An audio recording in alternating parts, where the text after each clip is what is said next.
саламатсыздармы балалар? Отырыңдар. Бүгін бізде өзгеше сабақ, я? Бүгін бізде ашық сабақ. Біздің сабағымызға қаншама қонақтар келіп отыр. Яғни біз бүгін сабақта осы 5 сабақ бойы не білдік, нені білеміз, соны көрсете білуіміз керек. Сонымен біз сіздермен қандай тарауды бастадық? Тарау атауы. Судың пайдасы. Жоқ, тарау атауы. Сусыз Сусыз өмір жоқ. өмір жоқ. Сусыз өмір жоқ. Ол қалай аударылады? Үйге. Так, кім аударады? Без воды нет жизни. Жақсы. Яғни біз су қандай болады, я? Судың қоры, суды қайдан аламыз, және судың қандай пайдасы бар. Соны мынау конверттің ішіне саласыңдар. Мына жерде сөздерді аласыңдар, оқисыңдар, аударасыңдар, конверттің ішіне саласыңдар. Түсінікті ма? Ал бастайық. Тез, Мариям, бір-бірден. Оқимыз. Жауын-шашын. Жауын-шашын ол? Дождь. Жақсы, қайда саламыз? Дождь это судың қоры. Жақсы, отыра ғой. Сіздердің алдарында бағалау парағы бар. Бар ма бағалау парағы? Бағалау парағына назар аударыңдар. Көрсетіңдер бұлай бағалау парақтарын. Бар ма? Бағалау парақтарында қараңдар, сөздік жұмысы, жаңа біз өткізіп жатырмыз. Егер сөзді атасаңдар, оған 1 балл қоясыңдар. Содан кейін үй жұмысын тексеремін. Сөйлем құрастырасыңдар, постер жасайсыңдар, сан есім түрлерін білсеңіздер, қосымша балл болса бола берсін. Жалпы сабақ соңында сіздер неше балл алуларың керек? 10 балл алуларың керек. Түсінікті ма? Так, жақсы. Яғни сіз өзіңізге 1 балл қоясыз. Бағдан, тез. Мына жерге келесің, Бағдан. Сөз аласың. Ашы. Қалай аударылады? Ашы. Су қандай? Қандай осыған саламыз, аударамыз қалай? Бұл сөздік жұмысы. Так, кім көмектеседі? Ашы. Пресная. Пресная? Ашы. Наоборот, қандай? Пищевая. Если не пресная. Соленая. Так, отыр. Сіз бала алмайсыз, келесіз. Саша, тез. 0 қоясың өзіңе. Бағдан, сөздік жұмысына 0 қоясың. Так, тез, Саша. Көлік. Көлік, ол не? Загрязняет. Так, дұрыс па? Қай жерге саламыз? Пайдасы. Пайдасы. Көлік загрязняет, дұрыс па? Жоқ. Көлік дегеніміз не? Машина. Не машина, не дейміз? Транспорт. Отыр, 0 балл қоясың. Ары қарай. Тез қимылдаймыз, әділ. Тіршілік. Жизнь. Судың пайдасы. Дұрыс. Яғни су бізге тіршілік береді. Жақсы, ары қарай. Вика. Жер асты суы. Қандай су? Так, қайда саламыз? Подземные воды. Дұрыс айтасың, қайда саламыз? Судың пайдасы. Пайдасы ма? Подземный воды? Судың қоры. Судың қоры. Жақсы, 1 балл қоясың, ары қарай.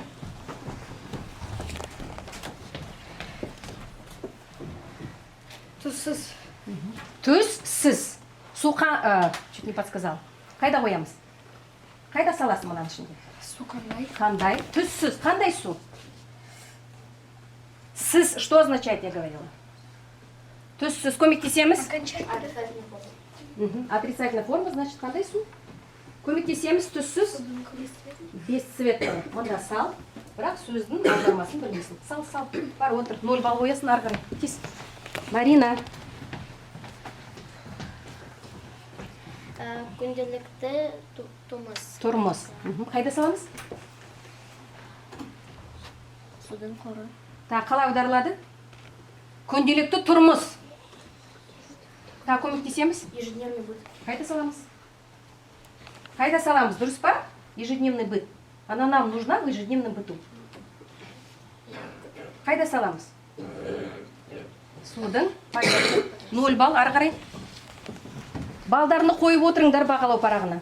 Тазалық. Су қандай? Тазалық, таза емес, тазалық. Чистота судың пайдасы. Жақсы, ары қарай тез. Карина. Медина дайын отыр, тез шығамыз да тақтан. Так. Тұшы. Пресная. Пресная. Су? Суды. Жоқ, пресная. Суды қоры. Қоры ма? Ты сама говоришь, қандай? Су қандай? Сау. Так, жақсы, Медина. 1 балл қоясың. Ауыз су Ауыз су. пайдасы. Бұл не болады? Ауыз су. Көмектесеміз? Саласың, бал алмайсың. Ары қарай. Бұлақ. Судан қоры. Жақсы. Қалай аударылады? Қалай аударылады, көмектесеміз. Так, тағы да кім? Бұлақ. Бұлақ дегеніміз не? Мариам? Источник. Источник бар ма? Источник па? Отырып айта бер. Родника. Родник. Отырып айта бер. Жақсы. Так, 0 балл аласың. Так, Дастан. Сөздердің аудармасын білу керек. Аудармасын білмесеңдер, мағынасын да білмейсіңдер. Теңіз. Теңіз ол? Теңіз. Су пайдасы. Су пайдасы ма? Теңіз, көмектесеміз. Су қандай, это будет море. Почему су қандай? Теңіз, море. Қайда саламыз? Река. Судың қоры. Не река, а море. Так, 0 балл. Ары қарай. Сулейман, тез. Алихан, дайын отыр. Мухит. Мұхит дегеніміз не? Мухит море. Море ма? Жаңа море кетті ғой. Это судан қоры. Жоқ, море уже было же. Мұхит ол не? Океан. Океан, мұнда ғой. Көмектеспейміз. 1 балл аласың. Ары қарай.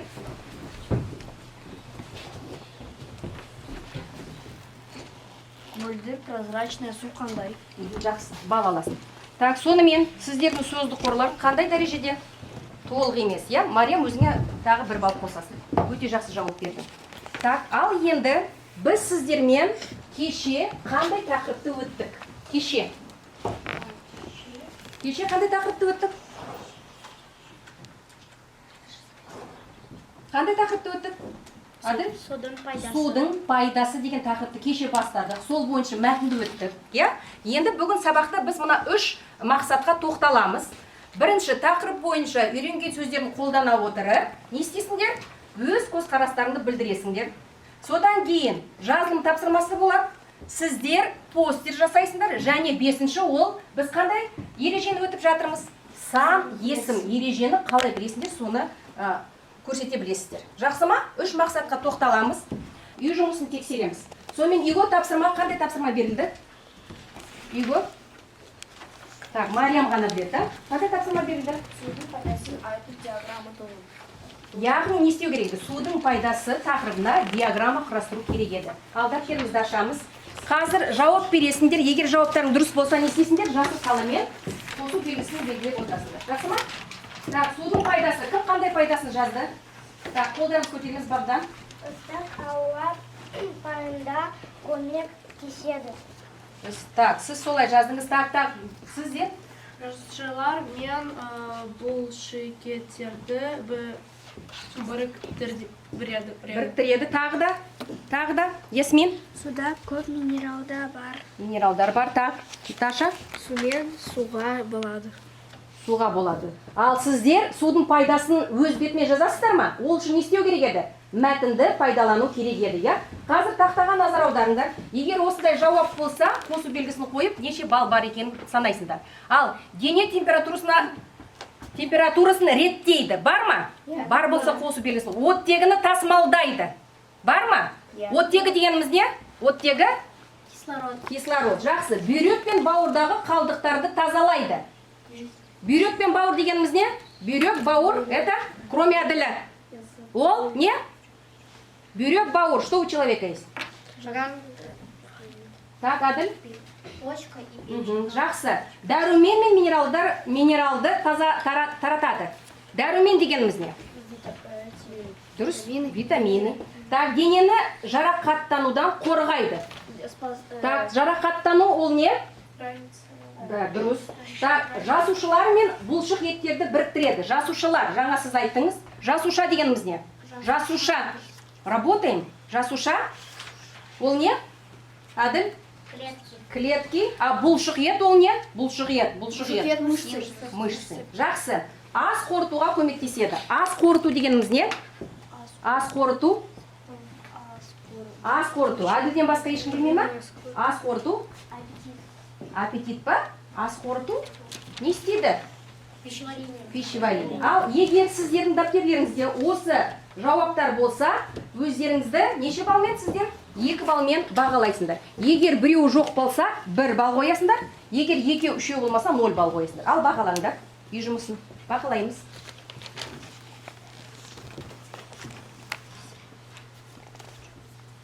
Так, балдарын қойдыңдар ма? Енді қазір бізде жұптық жұмыс болады. Сіздерге қазір мындай карточкалар таратамын. Бұның ішінде сөздер берілген, қараңдар, назар аудар. Қазір түрлі түсті қарандаш аламыз. Сөйлем құрастырасыздар, қараңдар. Әр сөз 4 сөзден тұрады. Бұлар құрастырғанда сол бояумен бояйсыңдар. Мұнда барлығы неше сөйлем болады? 4 сөйлем болады, е? Ал. Бірге жұмыс істейсіңдер. Түрлі түсті бояумен бояйсыңдар. Простым карандашом, цветным.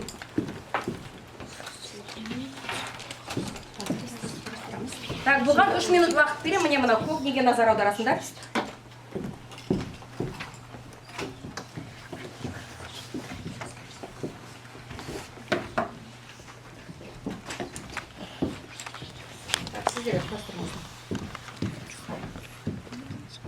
Закрашивайте, не успеете.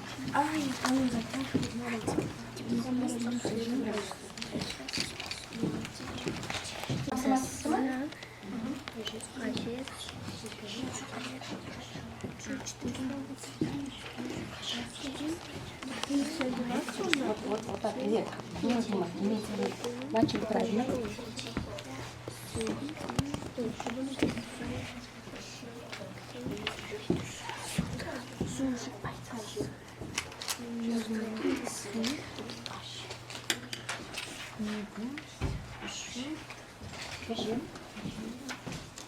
Бірге дастан, бірге жұмыс істейсіңдер. Тез время. Балдардың алымыз. Покажи сен я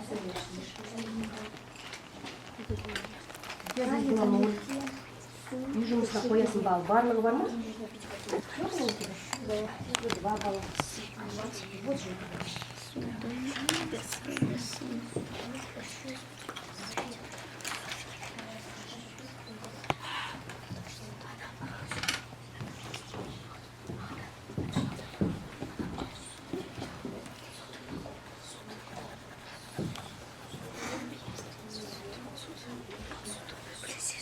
Не надо прям закрашивать. Не успеете.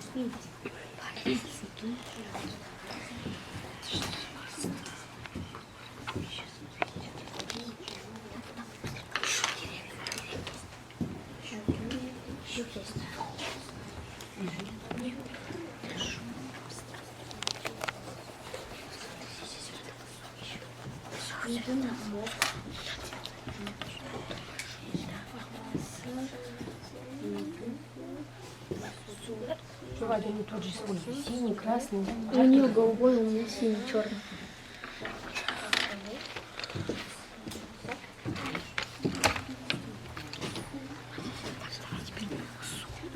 Я бы русского миден суды для мозга нужна вода.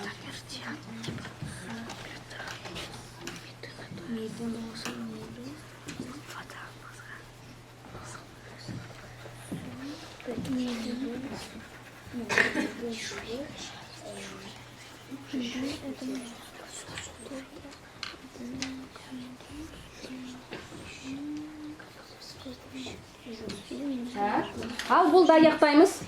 Тақтаға назар аударамыз. 5-ші сынып тақтаға назар аударамыз. Сулейман. Сейчас мы последний будем. Все болды. Алихан, аяқтаймыз. Ал тақтаға назар аударыңдар. Егер сіздерде барлық 4 сөйлем дұрыс болса 3 балл қоясыңдар, 3 сөйлем дұрыс болса 3 балл қоясыңдар, 2 сөйлем дұрыс болса 2 балл, 1 сөйлем дұрыс болса 1 балл. Ал қарап шығыңдар, бағалаңдар, бағалау парағына балдарыңды қойыңдар. Поставь, тиз-тиз.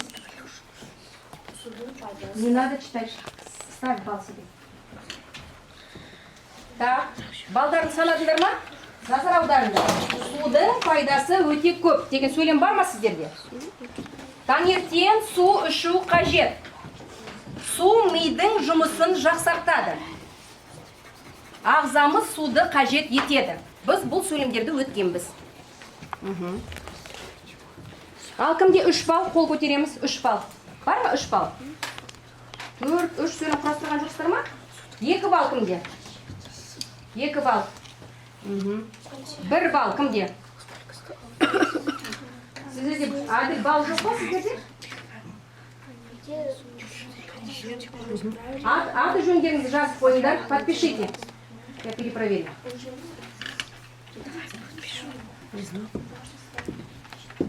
Подписали? Написали. А нужно 2 имени написать? Да, тез. Все, хватит. Так, ал енді қазір біз сіздермен молекула әдісі арқылы не істейміз? Топқа бөлінеміз. Так, қазір тақтаға шығамыз. Барлығымыз шығамыз. Шығыңдар тақтаға. Так, шеңберге тұрамыз. Мына жерге шығамыз. Шеңберге тұрамыз. Помнишь, что все раздавайте? Молекула білесіңдер, е? Так, шеңберге тұрамыз. Шеңбер. Так, ал, енді шеңбер бойынша былай жүреміз. Шеңбер бойынша жүреміз.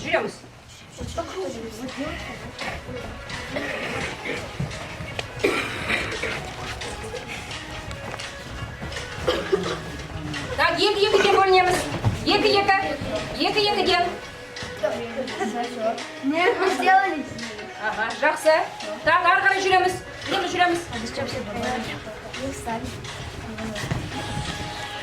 Так, 3-3-ден бөлінеміз. 3-3-ден. Нет, на четверо. Кім қалып қойды? Так, Мариям қалып қойды, да? Жақсы. Ары қарай жүреміз.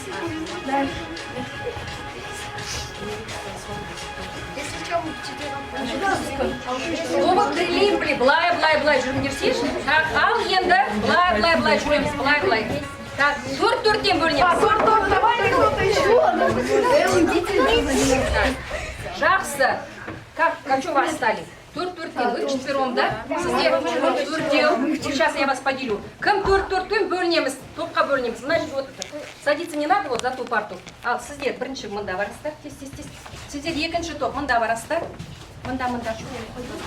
Так, вы же вдвоем остались. Сіздер мында барасыздар. Қазір қараңыздар, мен сіздерге, сіздер постер жасайсыздар. Мына жерге сіздер сөйлем құрастырасыздар. Жақсы ма? Желімдейсіздер. Клей бар ма? Желім. Сіздер желімдейсіздер. Өтілген тақырып бойынша тұрып істей беріңіздер. Сіздер мына бойынша. Давайте вот сюда. Давайте Садиться не надо. Где клей? Сейчас дам. Бар ма? У нас есть клей. Бола берсін, жақсы. Ма. Сөйлем құрастырасыздар. Приклеить, что к ней относится? Да, енді қараңдар. Мен сіздерге оңайлатып бердім. Сөйлем басы бар, аяқ Вот это вот. Вот это первое предложение. Су хажет мушерде су шписе. Ну, человек, если не будет пить прозрачную воду, мрне кауфта нет. Это второе. Так, у нас идет. Начало. Желімдейсіңдер. Вот большая буква. Вот, у вас несколько предложений. Тут везде большие буквы. Балалар қараңдар. Барлығы 6 сөйлем. 1-2 сөйлем құрастырсаңыздар 1 балл аласыздар. 3-4 сөйлем 2 балл. 5-6 сөйлем 3 балл. Барлығы неше сөйлем? 6 сөйлем, да? Так, барлығы 6 сөйлем болды. 6 балл болды.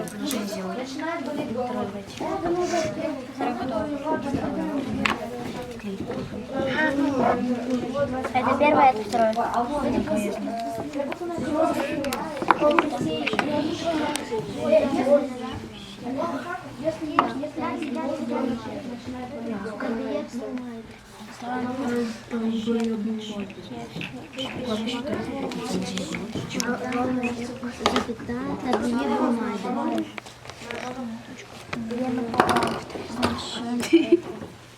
Алты стадион болды.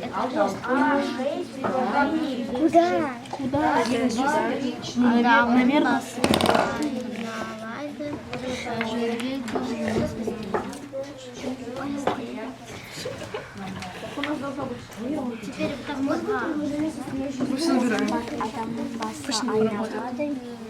Бес сөйлем, да? Бес сөйлем деймін. Бес сөйлем.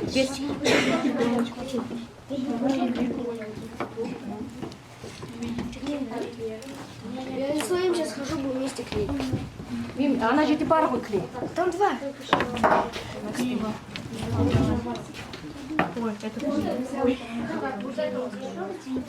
Стой, вот это, да? Да, это второе, это второе. Тогда вот третье. Клей. Давай. Сейчас. У меня третье. Да подожди. Да, қарны қайылады. Жүгері, вот жұмыс істейді.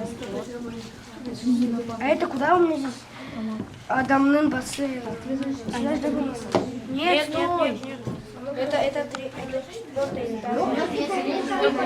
Стой. Это четвертый. Адамның басы айналады. Сюда. И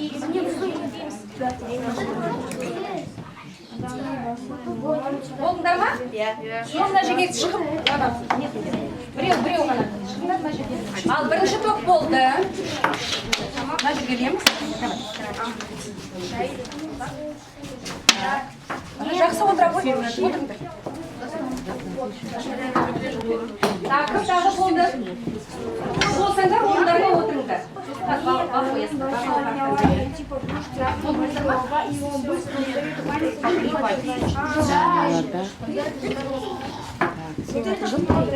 Есмин. Так, болдыңдар ма? Тетрадь оставишь.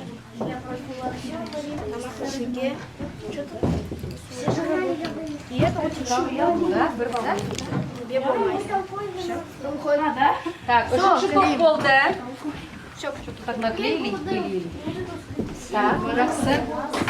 Орнымызға отырамыз. Стало сейчас, нет? Да. Так, екінші топ болды, да? Так, орнымызға отырамыз орнымызға. Отырыңдар. Енді қазір тексереміз, қараңдар. Егер, міне назар аударыңдар. Егер екі сөйлем дұрыс болса, бір бар аласыңдар, 3-4 сөйлем. Тағы бір бал, 5-6 сөйлем, бір бал. Бізде 5 сөйлем, да? Бірінші топты тексерейік. Тамақ ішуге тәбеті болмайды. Дұрыс па? Дұрыс. Так, денеде 20% су не дейді? Жетіспесе, адам өміріне қауіп төнеді. Мағыналы ма? Мағыналы. Адам қажет мөлшерде су ішпесе, тез шаршайды. Қаны қоюланады, жүрегі көп жұмыс істейді. Адамның басы айналады, миының жұмысы баяулайды. Так, адамның басы айналады, тез шаршайды. Мына жерде орын ауыстырып тастапты, да? Так, яғни барлығы сізде неше? Мына жерде 2 балл. Кім мына топта бірінші топты жұмыс етіп, 2 балл қоясыңдар. Қаны қоюланады, адам өміріне қауіп төнеді. Тамақ ішуге миының жұмысы баяулайды. Қалай мына дұрыс емес қой? Адам қажет мөлшерде су ішпесе, тәбеті болмайды. Так, адамның басы айналады, жүрегі көп жұмыс істейді. Дененің 20% су жетіспесе, тез шаршайды. Ну, жүрек, мынаны санай салайық, 1 балл қоясыңдар. Екінші топ, 1 балл қоясыңдар. Адам қажет мөлшерде су ішпесе, адам өміріне қауіп төнеді. Денені 20% су жетіп, миының жұмысы баяулайды, қаны қоюланады, жүрегі көп жұмыс істейді. Адамның басы айналады, тез шаршайды. Жақсы, мына топ өзіне 3 балл қояды. Үшінші, сіздер 3 балл, сіздер 2 балл. Бірінші топ, қолдарымыз көтереміз. Сіздер неше балл алсыңдар? 2 балл. Мына жерге бақылау парағына 2 балл қоясыздар. Екінші топ кімдер? Қол көтереміз. Екінші топ. Сіздер 1 балл қоясыңдар. Үшінші топ, сіздер 3 балл қоясыңдар. Наша третья. Сіздер 3-ші топ. Жақсы. Енді қазір жеке жұмыс жасаймыз, дәптерімізді ашамыз. Дәптерімізді ашамыз, бүгін күн жазамыз. Қарашаның 30-ы сынып жұмысы. Неше жол тастаймыз? 2 жол тастаймыз. Үй жұмысынан 2 жол тастаймыз. Бүгін күні жазып қоямыз.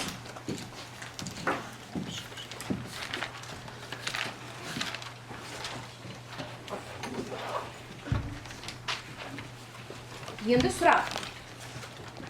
Так, жаздыңдар ма? Тақтада жазды. Қарашаның 30-ы. Сынып жұмысы.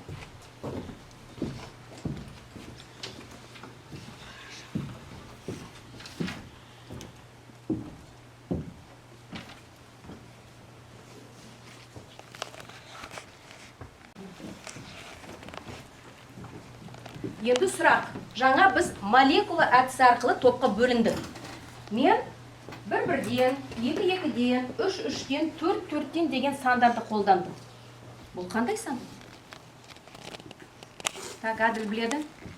1-1-ден, 2-2-ден, 3-3-ден, 4-4-ден. Бұл қандай сан? Так, кім тағы біледі? Тек қана Әділ, Мариям. Так, ал Вика. Топтау оны қайдан білдің? Неге топтау? Ең бірінші не? 1-1-ден, ден дегеніміз не? Шығыс септік жалғау және не? 1-1 ол не? Бірдей сан. Түсінікті ма? Так, жақсы, бұл топтау сан есім. Сонымен біз сіздермен сан есімдерді бастадық, я? Кім маған сан есім ережесін айтады? Ереже, сан есім дегеніміз не? Так, Карина. Сан есім. Сан есім затын санын білдіреді. Қанша? Қанша, нешінші, көше, деген, Нешеу. нешеу, деген, Сұрақтарға сұрақтарға береді. жауап бер. Марина. Сан есім затын санын реттің мөлшерін білдіреді. Неше, қандай, Қандай ма? Қанша? қанша, нешінші, нешеу деген сұрақтарға жауап береді. Жақсы. Сулейман. Затын санын реттің білдіреді деген сұрақтарға жауап береді. Қандай сұрақтарға? Сұрақтарын айтпаны ғой. Қанша, неше? Сулейман, сұрақтар қандай? Ты же не сказал вопросы. Неше, нешеу, қанша, нешінші. Жақсы. Сонымен сан есімнің неше түрі бар? Так, неше түрі бар? Неше? 7. Ал қандай атап берші? 7 санай. Ата. Называй. Понял вопрос. Так, кім айтады? Так, Мариям. 6. Қандай? Есептік, реттік, жинақтық, бөлшектік, топтау, рет. Және қандай түрін ұмытты? Болжалдық. Болжалдық. Өте жақсы. Так, бұл түрлерін ажырату білеміз. Солай ма? Солай. Қазір тапсырма болады. Оқулықты ашамыз. Так, 102-ші бет, 7-ші тапсырма. 102-ші бет, ашамыз оқулықты. 7-ші тапсырма. Мұнда мәтін берілген. Мәтінді оқимыз. Мәтін ішінен сан есімді теріп жазамыз. Түрін ажыратамыз. Түсінікті ма? 102-ші бет. Аштыңдар ма? 7-ші тапсырма. Так, кім оқиды? Кім бастайды? Дастан. Бірінші сөйлемді оқы. 102. 7-ші тапсырма. Оқы. Судың адамға тигізер пайдасы көп. Сан есім бар ма бұнда? Нет. Жоқ, ары қарай. Ары қарай. Дальше. Менің анам күнде таңертең бір стакан суға бау қосып ішеді. Так, бұнда бар ма? Yes. Ой. Бар, иә? Қандай сан? Бір. Қай сөзбен байланысты? Бір? С каким словом связано? Стакан. Ал жазамыз дәптерімізге бір стакан деп жазамыз.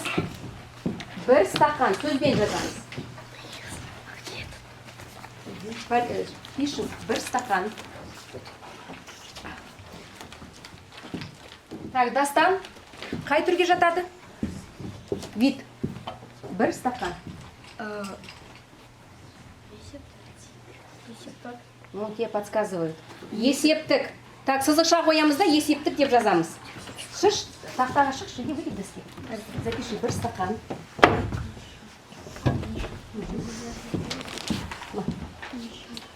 Чтобы было понятно. На доски, да? Бір стакан. Пиши.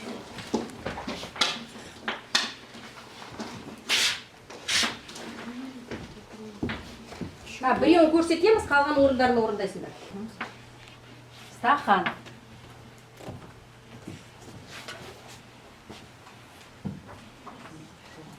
Так, ставишь сызықша. Какой вид? Есептік. Есептік.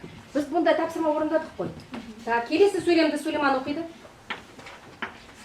Ары қарай. Стакан, суға, бал, құсы, ішеді. Ага, ары қарай. Ол адамның асқазана пайдалы тоже не. Так, сіз қайда кетіп қалдыңыз? Мынау. Ага, ары қарай, келесі.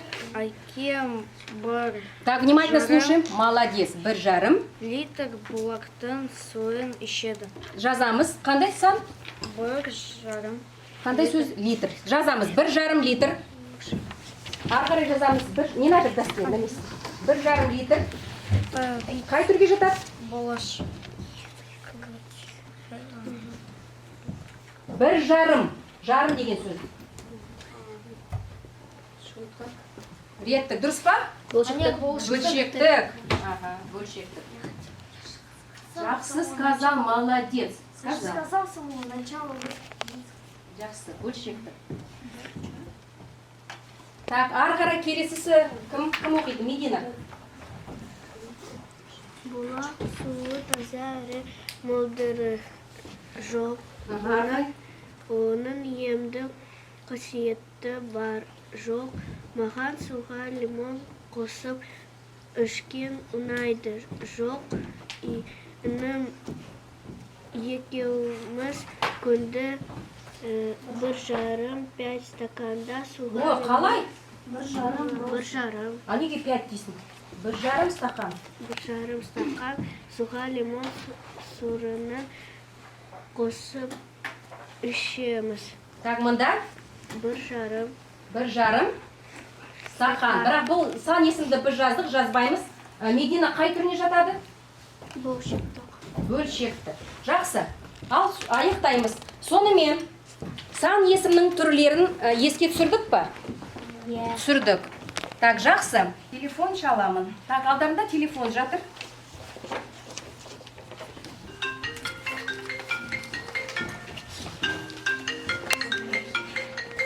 Алло. Так, жақсы. Қазір яғни сіздер өздеріне баға бересіңдер. Егер бір батырмасын бассаңыз, яғни бүгін сабақта тапсырманы орындағанда қиындық туды сіздерге. 2 батырманы бассаңыздар, яғни аздап қана қиындық туды. Ал 3 деген батырманы бассаңыздар, тапсырманы орындай алдым деген баға бересіздер. Немен жазыңдар, қаламен жазыңдар. Өздерің бағалаңдар.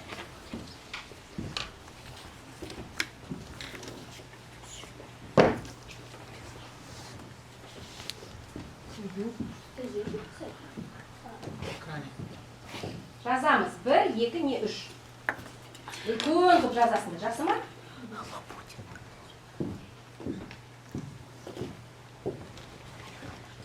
Не 1, 2, 3 деп жазасың. Так, бағаладыңдар ма? Ал кім өзін 3-ке бағалады? 3-ке. Көтереміз телефондармен. 3-ке. Давидті бәрін жақсы орындадың дейсің, е? 3-ке бағалады. Так, жақсы. Ал кім өзін 2-ге бағалады? Кішкене азғантай ғана қиындық туды, е? Так, ал Вика, неге 2 қойдың өзің? Қай жерде? Именно в определении. Ережеде? Так, жақсы. Кім өзіне 2 қойды тағы? 2. Саша, неге 2 қойдың? Самое первое задание. Қиын болды саған, да? Так, жақсы. Кім тағы 2 қойды өзіне? 2 бар ма? 2. Так, неге 2 қойдың? А? Қаттырақ сөйле. Нені? Үй жұмыс. Үй жұмысында сізде, да? Қате болды. Солай ма? Так, жақсы. Кім өзіне 1 қойды? Бүгін сабаққа 1 қойған бала бар ма? 1. Жоқ па? Барлықтарын жақсы орындадыңдар ма? Так, жақсы. Ал енді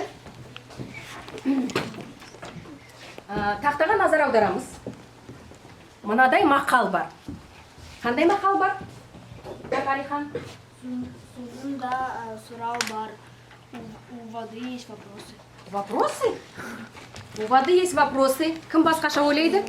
Судың да сұрауы бар. Спрос. Значит, қалай болады? И у воды есть спрос. Ал енді осы мақал сіздерді неге итермелейді? Қандай қорытынды жасаймыз? Бүгін сабақтан. Қандай қорытынды жасаймыз? Тек қана әділ қорытынды жасай ма? Тағы да кім қорытынды жасайды? Так, кім? Қандай қорытынды жасаймыз? Так, Мариям, айтып көр. Вот мына мақал неге итермелейді? Не істеу керек суда? Так, Әділ? Суды үнемдеу қажет. Үнемдеу қажет. Біз үнемдеу деген сөзді өттік. Үнемдеу деген қандай мағына береді? Үнемдеу. Қандай мағына береді? Мариям. Суды үнемдеу керек. Дұрыс. Яғни не істеу керек? Суды үнемдеу керек. Нужно воду что делать? Экономить.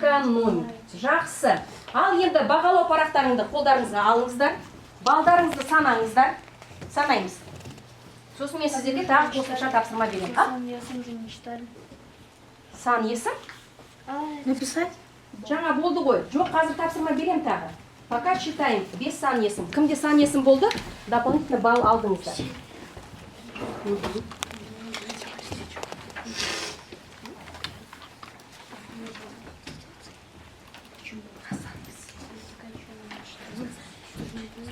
Санаймыз. Так, кімде балл жетпейді?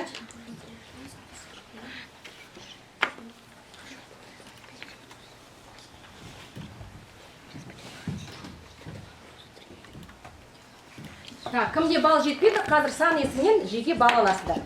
Сан есімді оқисыңдар, түрін атайсыңдар. Так, Мариям бастайды. Бірінші. Мына санға назар аудар. Қатырақ.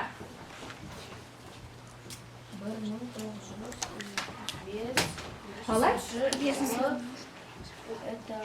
90, а не 70. 95 жылы. Минус в том, что ондықтарды білмейсіз. Так, қай түрге жатады? Реттік. Бағдан, так, бал қоймасын өзіңе. 1 миллион Ага. есіктік. Жақсы, бал қоясын. Так, сіз? 5-ші терге. Қалай, 5-ші терде? Дұрыс па? Қалай атаймыз? Бес терде. Қай түрге жатады?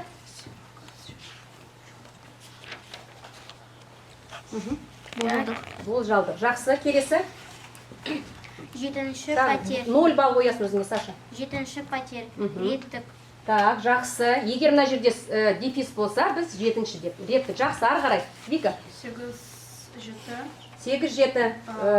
8-7 бола ма?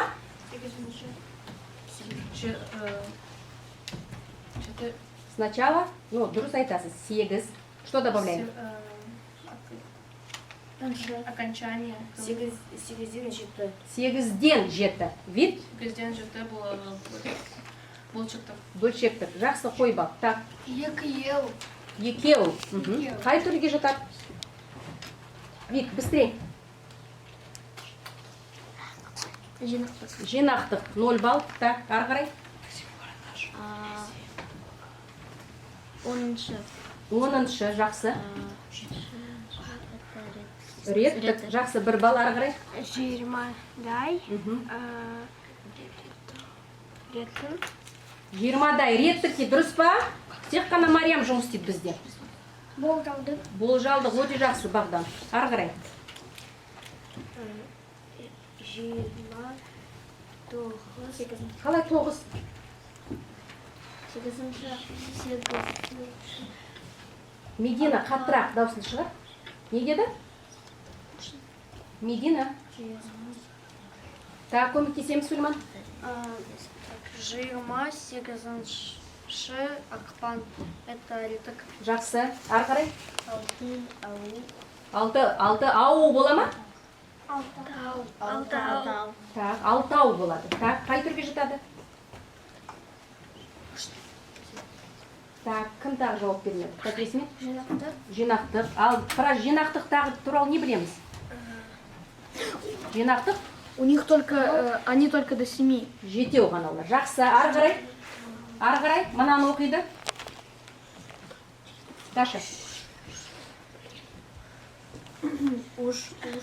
Тен. Үш үштен. Қай түрге жатады?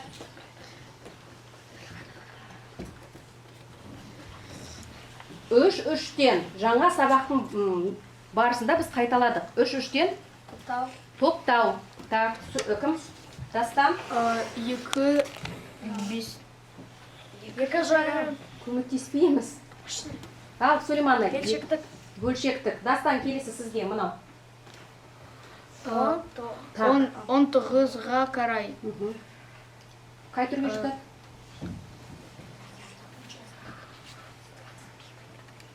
Көмектесеміз. Так, ал, Бағдан көмектес. Болжалдық өте жақсы. Неге болжалдық болады? Почему болжалдық? Лучше это Положительно. потому что есть что? Что есть, Богдан? Окончание. Дополнительное слово, да? Так, білеміз, но айту білмейміз. Так, ары қарай. Алихан? 21-ші ғасыр. Қай түрге жатады? Реттік. Реттік. Так, жақсы. Енді екі сан қалды. Кім насанды оқиын дейді? Ал, Мариям. 40-50. Есептік. Болжалдық. Неге болжалдық? Неге болжалдық? Потому что предположительно. Разные, әртүрлі сан. И соңғы, Әділ? 7-8. Ол? 7-8. Болжалдық. Болжалдық. Жақсы. Ал қараңдар, жаңа сіздер сан есімдерді қалай білетіндерің туралы осы жерде айтып бердіңдер. Енді балдарды санаңдар. Санаңдар. Посчитали. Бағалау парағын аламыз, санаймыз. Так, кімде 10 балл? Қолымызды көтереміз. Мариям, өзіңе қой балл. Кімде 10 балл? Қолымызды көтереміз. Әділ и, наверное, у вас, да? Нет? Так, кімде 9 балл? Әділде 10 балл. Кімде 9 балл? 8 балл кімде? Так, 8 балл. Так, 7 бар ма? 6 балл. 5 балл бар, да? Сізде 5? Так, кімде 4 балл? 3 бар ма? Сізде 4 балл? Так, жақсы. Сізде неше балл? Его тапсырма. Келесі бетті ашамыз. 103. Так, анда қараңдар. Судың пайдасы тақырыбына диалог құрастырасыңдар. Диалог құрастыру. Это потом соберем. Диалог. Түсінікті ма? Жаңағы сұрақтар қоясыңдар и диалог. Сосын мен шақырам, мысалы Давид или Ясмин. Өзім шақырам. Сабақ аяқталды. Рахмет.